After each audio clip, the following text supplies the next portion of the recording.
Abu Nawas itu saking takutnya, beliau itu merayu kepada Allah. Sebelum beliau meninggal itu merayu Allah. Dia itu buat syair. Ilahi lastu lil firdausi ahla wala aqwa ala naril jahimi fahabli taubatan waghfir dunubi fa innaka ghafiru dzambil azimi. Ilahi wahai Tuhanku, lastu lil firdausi ahla, aku enggak pantas menjadi ahli firdausmu, ahli surga firdausmu, surga firdaus yang paling tinggi. Tapi wala aqwa ala naril jahimi, tapi pun gitu aku enggak mampu masuk neraka jahim. Ya, terus maunya apa? Masuk surga enggak, merasa enggak pantas, masuk neraka enggak kuat.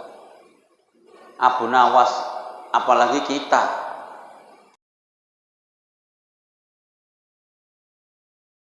Bismillahirrahmanirrahim. Assalamualaikum warahmatullahi wabarakatuh. Waalaikumsalam warahmatullahi wabarakatuh. Alhamdulillah nahmaduhu wa nasta'inuhu wa nastaghfiruh wa na'udzu billahi min syururi anfusina wa min sayyiati a'malina. May yahdihillahu fala mudilla lahu wa may yudlilhu fala hadiya lahu. Asyhadu an la ilaha illallah wahdahu la syarika lah wa asyhadu anna sayyidana Muhammadan abduhu wa rasuluh la nabiyya ba'da. Allahumma salli ala sayyidina Muhammadin wa ala alihi wa ashabihi ajma'in, amma ba'du. Jamaah yang mulia, marilah bersyukur kepada Allah dengan mengucap alhamdulillahi rabbil alamin atas limpahan nikmat dan karunia-Nya kepada kita semua. Pada malam hari ini kita masih bisa melaksanakan sholat isya berjamaah dalam keadaan sehat wal afiyah. Salawat beriring salam semoga selalu tercurah kepada Nabi Muhammad sallallahu alaihi wasallam yang selalu kita harapkan syafaatnya di hari kiamat. Jemaah yang mulia, dalam kitab Nasaihul Ibad dikatakan dari Syaqiq Al-Balkhi. Siapa itu Syaqiq Al-Balkhi? Beliau adalah guru daripada Hatim Al-A'sam. Hatim Al-A'sam itu sendiri sudah terkenal kewaraannya, kesufiannya, kealimannya.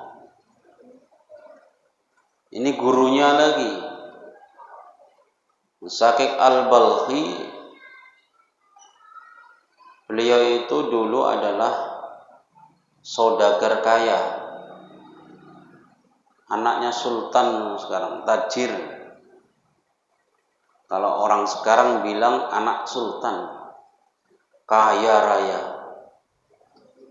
Kharaja litijara ila ardi Turki, keluar menuju Turki untuk berdagang.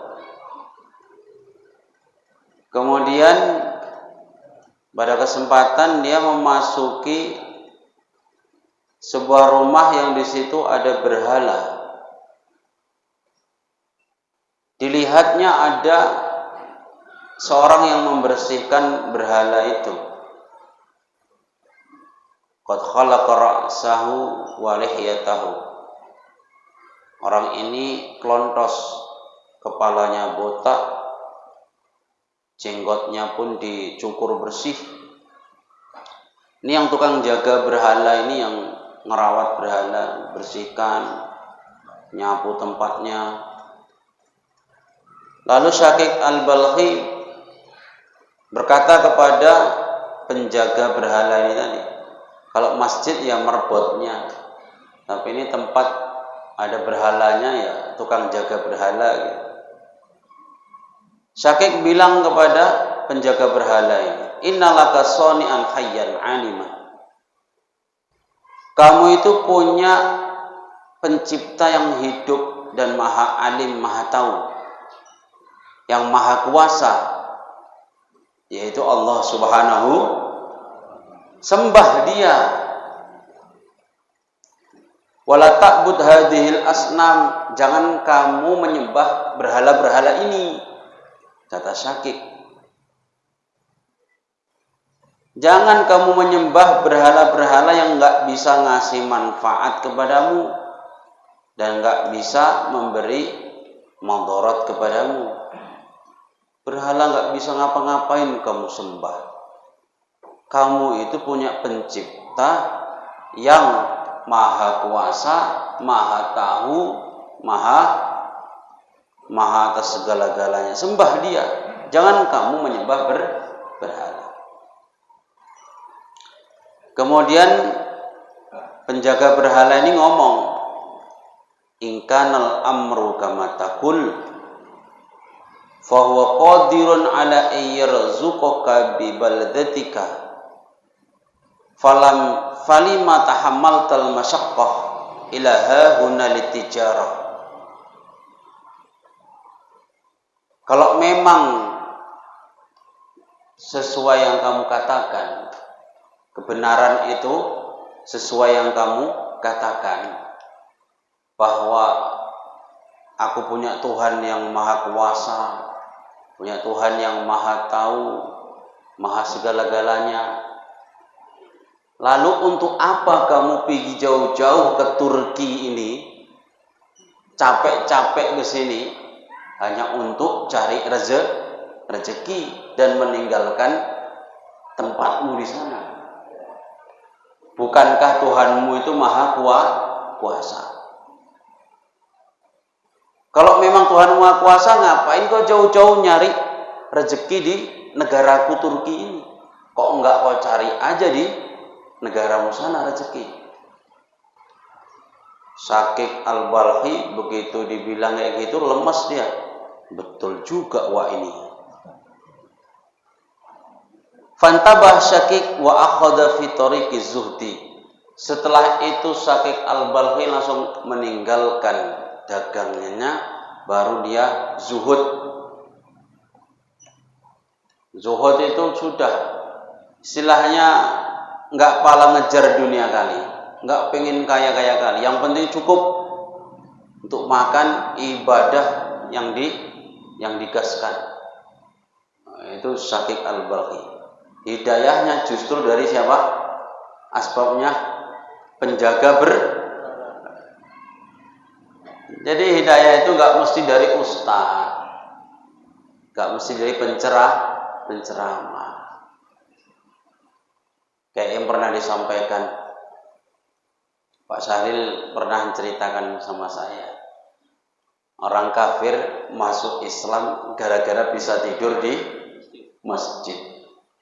Karena beberapa hari nggak bisa tidur, dia cari tempat di mana yang nyaman. Rupanya nggak sengaja dia mampir ke masjid, dengeri orang khutbah. Disitulah baru dia bisa tidur. Setelah beberapa hari nggak bisa tidur. Gara-gara bisa tidur di masjid, dia langsung masuk Islam. Alhamdulillah, enak juga di masjid ini. Berapa hari saya nggak bisa tidur, begitu di masjid dengeri orang pidato tadi langsung tidur. Kita kan gitu. Kalau waktu khutbah dengeri khotib tidur. Untung saja saya nggak jadi jamaah. Kalau saya itu jadi jamaah duduk tidur juga. Orang sama-sama. Untung saja saya selalu khotib. Kalau saya itu duduk juga tidur juga itu. Saking nikmatnya di masjid. Mau berangkat capek dari ladang, capek dari kerja, pulang makan mandi baru berangkat ke masjid. Perut kenyang, kena kipas, kena AC. Apa enggak dengeri orang ngasih nasihat? Masya Allah. Kita itu kalau dikasih nasihat terlalu khusyuk biasanya langsung ngantuk. Itu kayak gitu. Makanya nggak usah khusyuk-khusyuk kali. Nanti bisa tidur. Syakik Al-Balkhi dapat hidayah. Asbabnya justru penjaga berhala. Dia sok nasihati sama penjaga berhala. Memang bener lah. Ewa, ngapain kau sembah berhala ini? Kau kan punya Tuhan yang maha kuasa, maha mengetahui, maha segala-segalanya. Kenapa kamu malah sembah berhala yang gak bisa memberi apapun kepadamu? Kalau memang kayak gitu, ngapain kau jauh-jauh ke sini nyari rezeki ke negaraku? Kalau memang Tuhanmu itu maha kuasa, kenapa kau cari rezekinya gak di negaramu sendiri, kok malah ke negaraku? Setelah itu Syakik Al-Balkhi terus ngambil jalan zuhud, meletakkan dunia hanya di tangan, bukan sampai ke hati. Itu zuhud. Bukan berarti orang zuhud itu terus dunianya dibuang semua. Enggak. Zuhud itu enggak gitu. Zuhud itu enggak harus orangnya miskin terus hartanya dibuang-buang, bukan. Zuhud itu yang penting bisa menjaga hatinya jangan sampai tertaut kepada dunia. Jangan sampai hatinya ini terlalu memikirkan dunia. Mikirin akhirat terus. Itu zuhud. Meskipun banyak hartanya, enggak masalah itu. Meskipun banyak hartanya, bisa orang zuhud. Beda sama orang yang memang miskin, itu nasib memang. Ya. Kalau zuhud ini memang hatinya yang dijaga. Ya, nggak ada kaitannya miskin sama kaya. Meskipun dia kaya, banyak hartanya, kalau memang zuhud, nggak sampai itu mengganggu pikirannya, nggak mengganggu hatinya, fokus kepada Allah. Pangkat jabatan setinggi apapun nggak sampai membuat dia itu terus parlente, terus sok pengen dihormati. Biasa wae. Zuhud, ya. Syakik Al-Balkhi, ulama di masa tabi'in. Kemudian apa katanya nasihatnya? Alaikum bi khamsi khisalin. Tetapilah 5 keadaan ini. Ini nasihat dari Syakik Al-Balkhi, seorang zuhud, az-zahid. Ya. Tetapilah 5 keadaan ini. Yang pertama, u'budullaha biqadri hajatikum ilaih. Sembahlah Allah seberapa kamu butuh kepada Allah. Kalau kebutuhanmu kepada Allah itu banyak, maka menyembahlah Allah dengan banyak. Ibadahnya juga harus ditingkatkan. Mulai bangun tidur kita itu sudah butuh Allah. Kayak gini kita mau tidur, kita butuh Allah. Ya Allah, aku mau tidur. Aku butuh Engkau ya Allah, agar Engkau berkenan membuka mataku di pagi hari nanti. Kalau enggak dibukakan, repot. Udah waktunya bangun, matanya enggak terbuka, lewat. Ada bendera merah di sana. Banyak kan tidur paginya enggak bangun, bablas. Kakek saya dulu kayak gitu.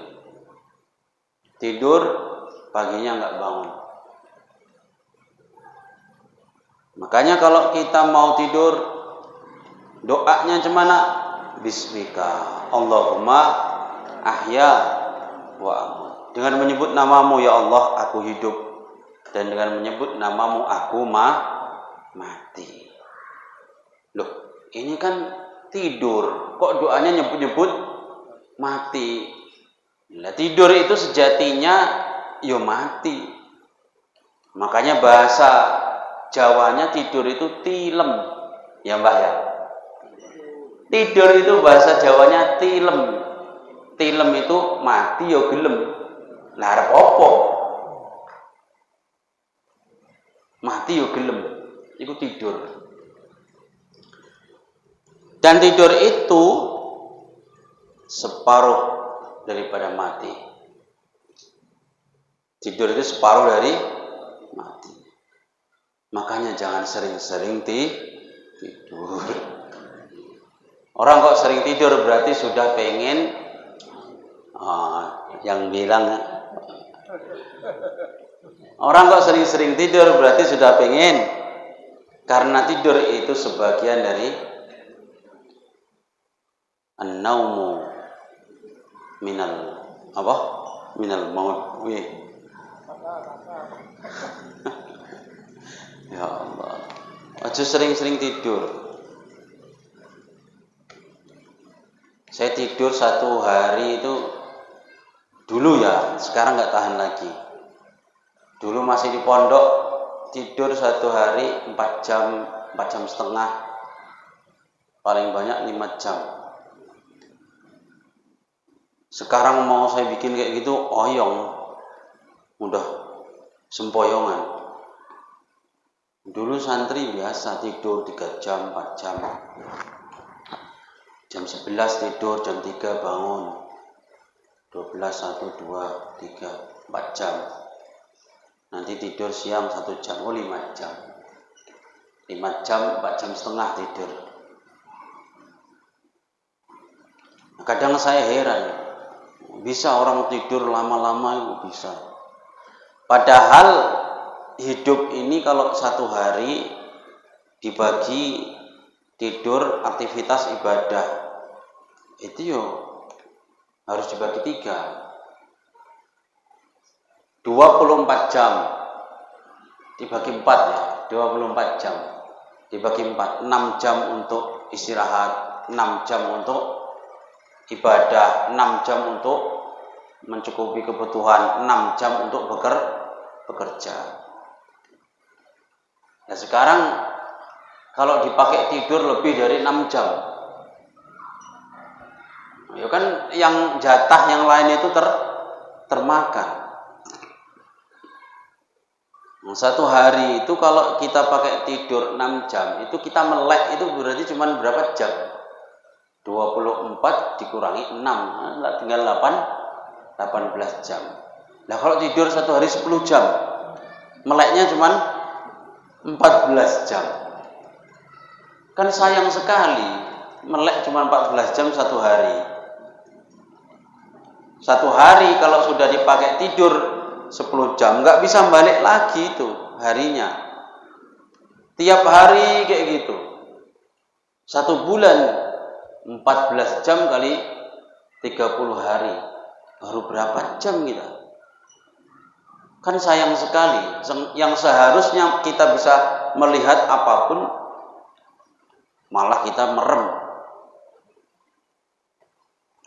Makanya ulama dulu itu tidurnya sikit-sikit. Nabi itu ya tidurnya sikit-sikit. Ulama-ulama dulu tidurnya sikit-sikit. Kalau kita sikit-sikit tidur, berarti bedanya cuma sikit, itu aja. Malah ada ulama yang panggilannya Imam Khofas. Imam Khofas. Khofas itu kelelawar. Kenapa disebut kelelawar? Kalau malam tak pernah tidur. Bukan bergelantungan gitu, kelelawar bukan.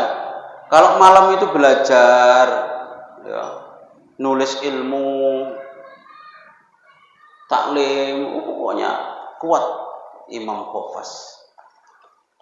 Santrinya Mbah Mun begitu juga. Kalau malam itu jarang tidur. Tapi kalau siang bangkong, balas dendam, berdoa. Ya Allah. Banyak yang kalau malam ini jagong, siap isya, habis musyawarah, fikih, Habis itu jagong. Jagong itu ya ngobrol-ngobrol.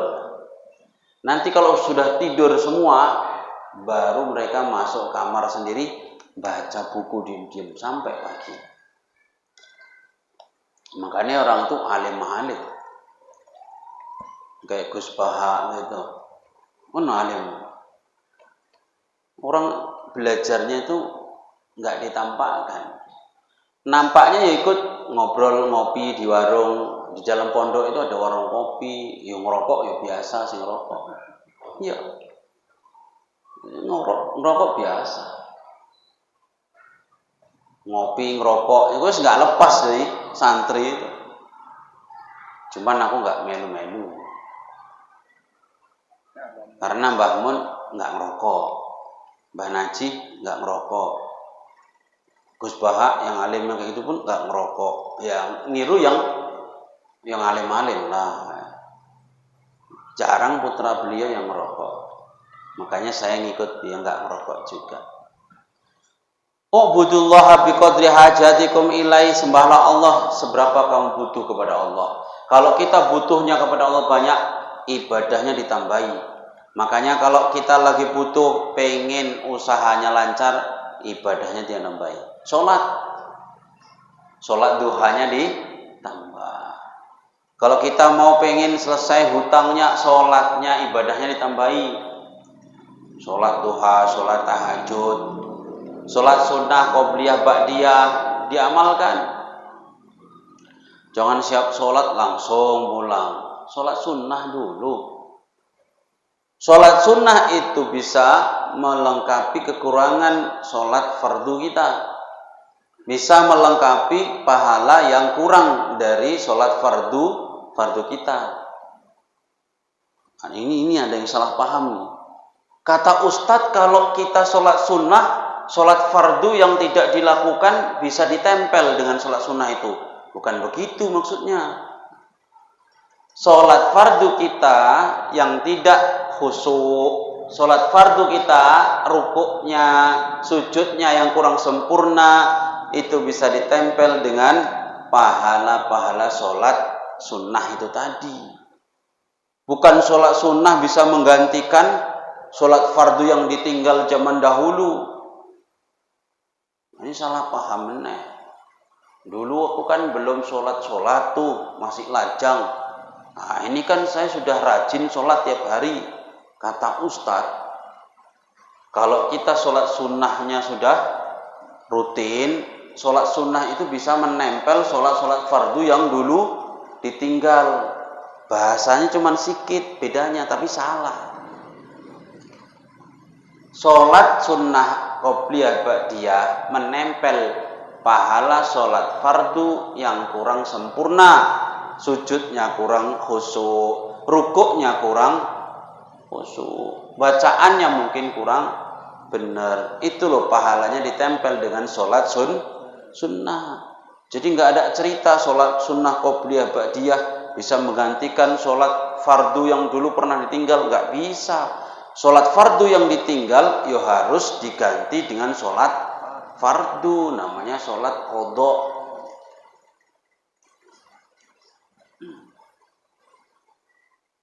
Yang pertama, kalau kita butuh Allahnya banyak, maka ibadahnya pun harus banyak. Yang kedua, khudhu minad dunya biqadri umrikum fiha, ambillah dunia ini seberapa kita lama hidup kita di dunia ini. Seberapa lama umur kita hidup di dunia ini. Kita berapa lama? Kira-kira hidup di dunia ini berapa lama? Raja Husain, berapa lama kita hidup di dunia ini? 70 kurang lebih. Sekarang saya tanya, sekarang umur berapa? 50, berarti kurang berapa lama lagi? 20 lagi kira-kira. Saya tanya lagi, besok yakin nggak masih hidup? Nggak tahu kan? Katanya 20 tahun lagi. Besok pagi masih hidup apa enggak? Lah jadi tadi bilang 20 tahun lagi. Enggak, besok bisa jamin enggak besok masih hidup? Kok ora ono sing wani jamin. Katanya 20 tahun lagi. Berarti hidup kita ini sampai kapan? Sampai sekarang ini, nanti kita nggak tahu. Ambillah dunia ini sekira cukup ya untuk hari ini, untuk besok. Kalau sampai 70 tahun, 20 tahun lagi berarti sudah berlebihan. Orang kita nggak bisa jamin kita hidup besok. Kecuali kita punya jaminan. Umur kita ini tercatat kayak jam gitu, hitung mundur. Masih 50 tahun lagi, nah, waktunya hitung mundur. Nah, itu entah. Ya iya, tapi kan sing nyatet malaikat. Masalahnya kita nggak duwe catatannya.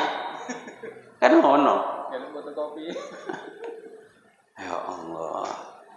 Ambillah dunia ini kira-kira untuk cukup hidup umur kita.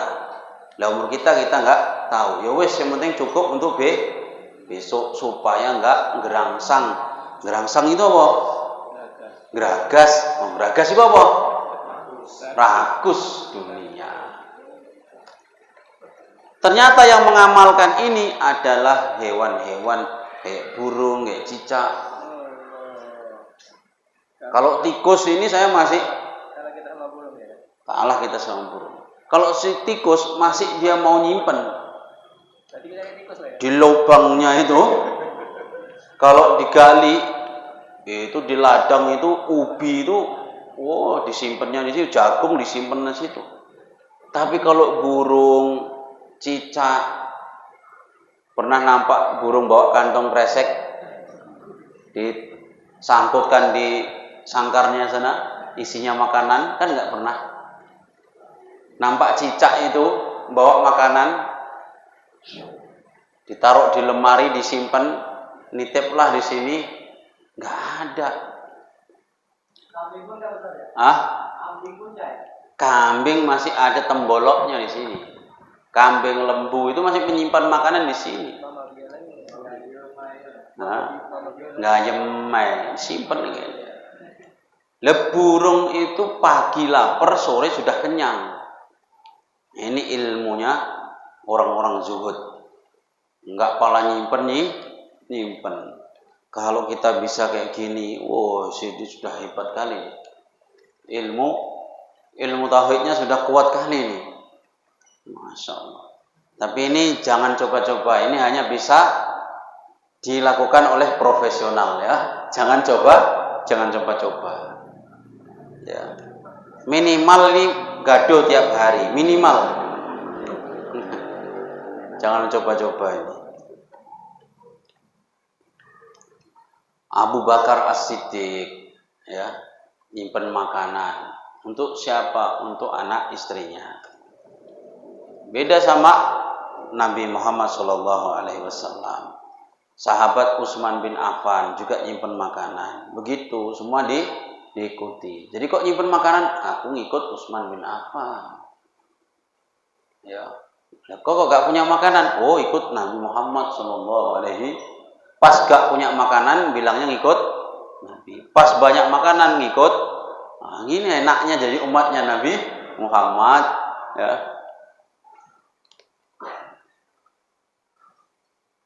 Yang kedua, ambillah dunia ini seberapa. Ya, kadar cukup untuk umur kita di dunia. Kalau kira umur kita 60 tahun, ya kira-kira cukup untuk itu.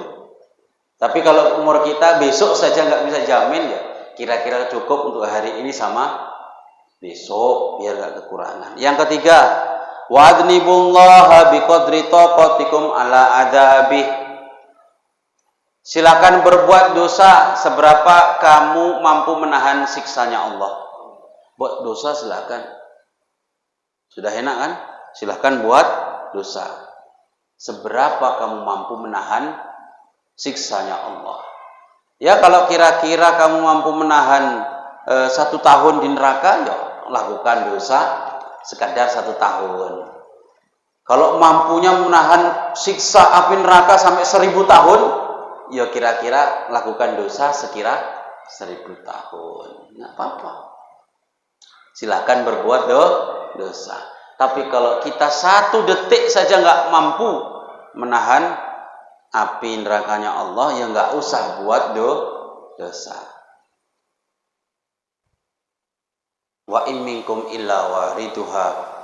Tidaklah salah satu di antara kalian kecuali akan masuk ke dalam api neraka. Kalian pasti akan ngicipi api neraka. Ada seorang ulama sakit dia gara-gara mikir ini. Sakit gara-gara mikir ayat Al-Quran. Tidak ada seorang pun dari kalian kecuali akan masuk neraka. Dipikir terus, kenapa kamu nangis? Yo, sambil baring-baring, sambil dredos mili, nangis keluar air mata. Kenapa kamu nangis? Itu sambil sakit ya. Aku memikirkan ayat Allah, ayat Al-Quran. Wa in minkum illa wariduha. Tidaklah salah satu di antara kalian kecuali akan masuk ke dalam api neraka. Orang sekarang ini kan nggak pernah mikir ayat Al-Quran sampai nangis gitu. Nah, sekarang ini orang ini tabah-tabah. Baca ayat Al-Quran pun sedikit pun tak nangis. Entah tabah, entah nggak paham, nggak tahu. Sahabat-sahabat dulu itu kayak gitu. Tabiin, mikir ayat Al-Quran. Baca Al-Quran sampai pingsan itu biasa. Baca Quran sampai pingsan gara-gara membaca ayat azab, ayat yang menjelaskan azabnya Allah. Itu sampai pingsan itu biasa. Lah kita kan baca Quran kadang sambil main HP. Baca Quran sambil main HP kan keren itu. Berarti kan udah berarti nggak paham.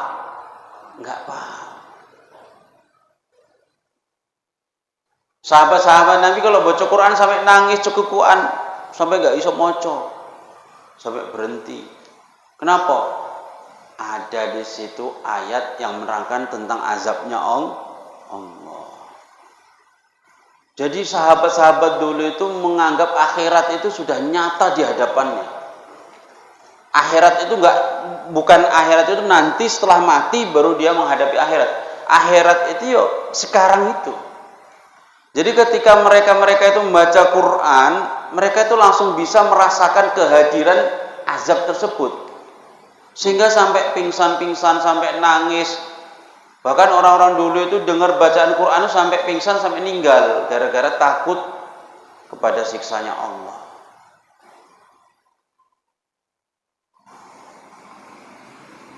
Ini ayat Al-Quran. Wa'adnibullaha biqadri taqatikum ala adabih. Seberapa kita mampu menahan siksaan Allah. Kalau kita mampu menahan lebih banyak siksaan Allah, ya buatlah dosa yang banyak, nggak apa-apa. Ada aku sampaikan kayak gini, protes Pak. Jamaah ngaji rutinan di sana. Protes dia, Ustadz juga. Ustadz, kalaulah memang kita ini semua masuk neraka, kenapa Allah punya sifat maha pengasih, maha penyayang, maha pengampun? Kenapa kok Allah menyiksa kita semua? Bukankah Allah itu kalau misalnya kita amal kita yang baik itu lebih banyak, setelah ditimbang kita masuk surga? Yo kita masuk surga Pak. Lah terus ya tapi tetap ngicipi neraka dhisik.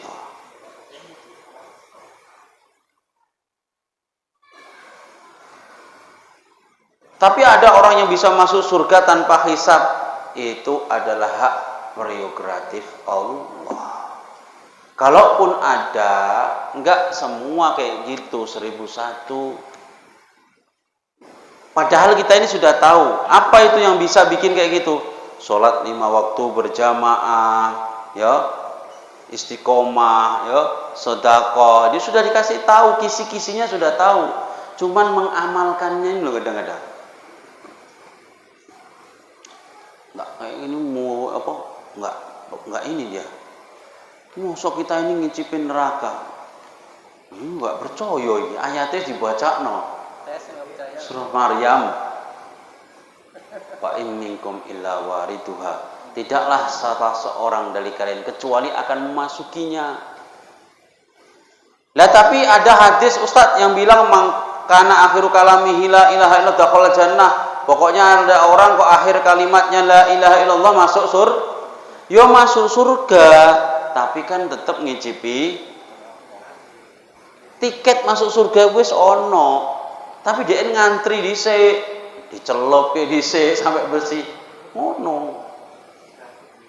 Gak terima dia tak bilang kita semua masuk neraka. Koyok-koyokan dia gak mau masuk neraka. Ya Allah, kok iso? Nah, jadi makanya sampai Abu Nawas itu saking takutnya, beliau itu merayu kepada Allah. Sebelum beliau meninggal itu merayu Allah. Dia itu buat syair. Ilahi lastu lil firdausi ahla wala aqwa ala naril jahimi fahabli taubatan waghfir dunubi fa innaka ghafiru dzambil azimi.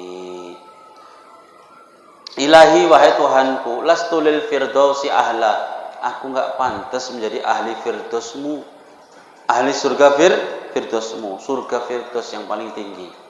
Tapi wala aqwa ala naril jahimi, tapi pun gitu aku enggak mampu masuk neraka jahim.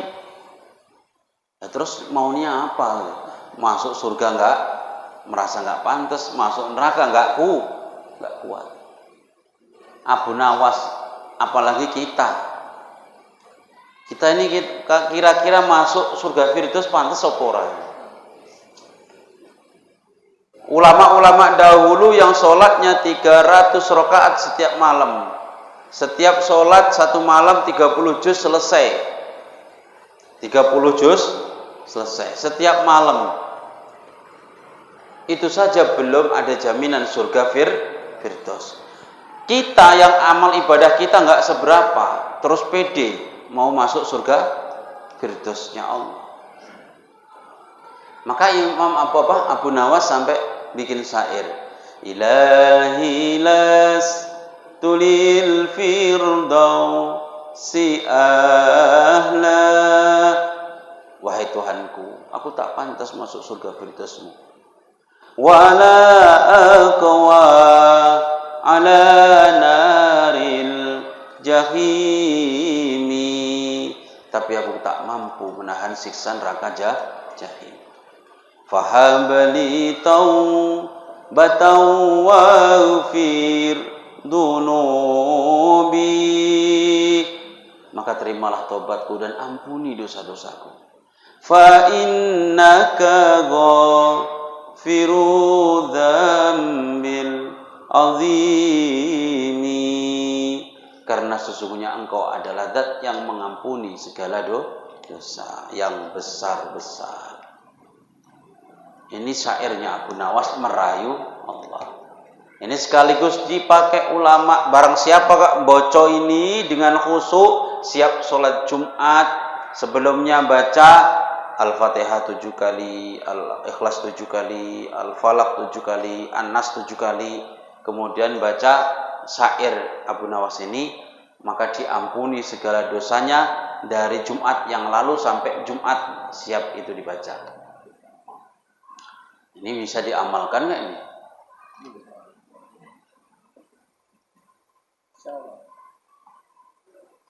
Baca ini aja Al-Fatihah 7 kali, Al-Ikhlas 7 kali ya. Ini diamalkan, ini ringan nih. Kalau ilahi lastu lil firdausi ahla, tulis dulu. Wala aqwa ala naril jahimi wahabli taubatan waghfir dunubi fa innaka ghafiru dzambil azimi. Nah, selama saya di sini belum pernah saya dengar ada imam sholat Jumat bawakan ini. Nah, termasuk saya juga. Mau saya bawakan gitu takut orang protes. Jadi siap amin-amin paling dibaca sendiri saja. Al-Fatihah 7 kali, Al-Ikhlas 7 kali, Al-Falaq 7 kali, An-Nas 7 kali. Kemudian baca ilahi lastul fidusi ahla sampai itu tadi. Kemudian doa Allahumma ya Ghani ya Hamid ya Mubdi ya Mu'id ya Rahim ya Wadud aghnini bi halalika an haramik wa bi ta'atika an ma'siyatik wa bi fadlika amman siwak. Dibaca setiap Jumat pada salat Jumat sebelum kita bergeser dari tempat tahiyat akhir kita. Ya. Ini jaza, ini diamalkan. Ini satu aja yang ngamalkan, oh pahala saya udah banyak. Satu aja yang mobil tuh. Tapi buat diamalkan, orang nggak ngerti. Kemudian yang ketiga, wa tazawwadu fid dunya biqadri muqsikum fil qabri. Carilah bekal selama di dunia sekadar atau seberapa kamu akan lama tinggal di alam kubur. Maksudnya seberapa lama perjalanan kita sampai finish, sampai ke surga. Sekira cukup untuk itu. Ya kalau misalkan kalau diuangkan kita ini butuh 1 miliar. Ya kira-kira di dunia ini carilah uang 1 miliar. Orang kita mau jalan-jalan, mau kemana? Danau Toba. Udah dia dipersiapkan semua, sudah pakaian mandinya udah, ya. Makanan, snack, semua lauk sudah untuk cukup makan 3 kali, sudah selesai semua, tinggal berangkat. Kok ada yang kurang? Waduh, baju mandinya ketinggalan. Nyesel nggak? Nggak bisa mandi-mandi lah ini. Itu baju mandi ketinggalan, mau mandi-mandi aja nyesel. Kok kita nggak takut nyesel nanti kalau sudah di sana kita ketahuan, tahu kayak gini dulu aku baca Quran rajin, tahu kayak gini aku sholat 5 waktu dulu, nyesel kali. Ternyata kalau nggak sholat di sini disiksa. Maka cari bekal sekira kita cukup di alam kubur cukup, di mahsyar nanti cukup. Ya, di yaumil mizan tempat timbangan amal cukup, untuk nyebrang Shiratal Mustaqim cukup, kira-kira cukup tuh itu. Apa yang kita butuhkan di alam kubur? Di alam kubur gelap, ya kira-kira biar terang cemana, sholat malam biar terang. Di situ ada mungkar dan nakir yang bertanya, ya, supaya bisa jawabi cemana caranya kan gitu. Supaya bisa menjawab, baca Quran istiqomah tiap hari. Biar bisa jawab pertanyaan mungkar nakir. Apa surah yang dihafal? Amalkan tiap hari. Ya. Saya kasih amalan. Baca setiap hari surah Al-Mulk. Surah Al-Mulk sebelum tidur. Kemudian surah Al-Waqiah pada maghrib. Kemudian surah Yasin di pagi hari pada subuh. Amalkan terus. Kan udah Quran tuh. Baca Quran tuh. Lah manfaatnya apa? Nanti tahu sendiri. Kalau mau tahu? Hah? Kalau mau tahu sekarang? Mau tahu sekarang? Ngaji. Malaikat mungkar nakir ya malaikat yang nyiksa di kubur nggak akan berani nyiksa kalau mayitnya itu hafal surah Al-Mulk. Arep dikeprui kowe sapa? Aku Al-Mulk. Aku ning jero atine wong iki si mayit iki kok arep mbok pukul aku. Ya wis lah gak sedo ora ngono. Gak jadi.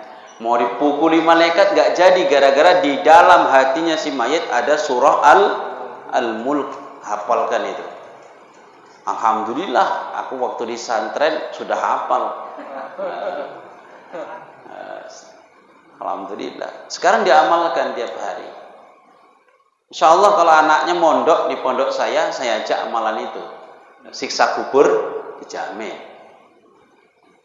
Ya, asalkan nggak melakukan yang menyebabkan siksa kubur seperti provokator, seperti kencing ceboknya nggak bersih. Nah, itu kan diajari juga. Ini untuk amalan kami siap maghrib, untuk amalan kami siap isya, untuk amalan kami siap subuh, itu diamalkan. Sekira cukup untuk dikubur. Dikubur itu sempit supaya luas, lapang. Gimana caranya? Perbanyak sedekah. Gitu. Ya pokoknya kita harus rencanakan mulai sekarang lah. Apa yang kita butuhkan nanti di alam kubur. Kok di alam kubur itu sendiri, nggak ada kawan. Supaya ada kawan cemana? Nah gitu. Jadi sekarang itu mulai dipikirkan. Jangan kita mikirkan, anak putuku piye, isit anak putuku supaya makmur terus, gak kekurangan. Gak usah dipikir jauh-jauh. Yang penting kita ini kalau sudah kayak mana nanti aku di alam kubur, cukup gak bekalku ini? Kalau nanti dibangkitkan dari kubur, dikumpulkan di mahsyar, cukup gak bekalku ini? Jangan nanti sudah sampai di sana bekalnya ketinggalan. Aduh, nyesel kali aku, kenapalah aku gak sholat sunnah, aku lakukan siap sholat isya gak sholat sunnah, siap maghrib gak sholat sunnah, kan lumayan tuh tambahan bekal. Nyesel kali lah aku dulu, kenapalah aku gak sodakoh. Tahu kayak gitu aku dulu sodakoh yang rutin. Sedekah itu yang rutin, bukan yang banyak Ustaz, yang rutin. Mau banyak mau sedikit yang penting rutin. Ya, khairul a'mal itu bukan aksaruha. Ya, sebaik-baiknya amal itu bukan yang paling banyak, tapi adwamuha, yang paling konsisten, yang paling kontinu. Ya. Wa'malu lil jannah, dan beramalah untuk surga biqadri ma turiduna fihal maqam, seberapa kamu inginkan pangkat derajat di surga nanti. Kalau kita mau derajat surga yang paling tinggi, amal kita disesuaikan. Amal kita pun harus banyak. Jangan kita pengen surganya tinggi, amalnya cuman sholat 5 waktu. Kurang. Tambahi puasa sunnahnya, tambahi sedekahnya, tambahi akhlakul karimahnya. Jadi semua diamalkan sehingga kita mendapat derajat surga yang tinggi. Demikian mungkin bisa disampaikan 5 hal yang mungkin bisa menjadi bekal kita untuk hidup di dunia ini dan bahkan sampai akhirat nanti, menjadi motivasi untuk kita dalam melakukan amal ibadah. Semoga bermanfaat. Jika ada salah dari saya pribadi, jika ada benar pastilah dari Allah semata. Usikum wa nafsi bitaqwallah. Assalamualaikum warahmatullahi wabarakatuh.